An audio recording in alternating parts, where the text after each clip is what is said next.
கள்ளச்சாராய விவகாரத்தில் ஓட்டு வாங்கிய அரசியலுக்காக திமுக கூட்டணி கட்சிகள் வாய் திறக்கவில்லை.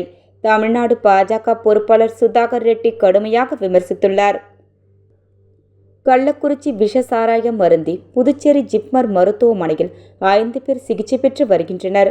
அவர்களை தமிழ்நாடு பாஜக பொறுப்பாளர் சுதாகர் ரெட்டி இன்று சந்தித்து நலம் விசாரித்தார். தொடர்ந்து செய்தியாளர்களை சந்தித்த அவர், கள்ளக்குறிச்சி சாராய மரணங்கள் தமிழக அரசு நிர்வாகத்தின் முழுமையான செயலிழந்த தன்மையை காட்டுகிறது. ஓராண்டுக்கு முன்பு விழுப்புரம் மாவட்டத்தில் இதேபோல் சம்பவம் நடந்தபோது முன்னெச்சரிக்கை நடவடிக்கைகள் எடுக்கப்படவில்லை. கள்ளச்சாராயத்தை ஒடுக்கவும் நடவடிக்கை எடுக்கப்படவில்லை என குற்றம் சாட்டினார். உள்துறை பொறுப்பு வைக்கும் தமிழக முதலமைச்சர் தான் தார்மீக பொறுப்பு.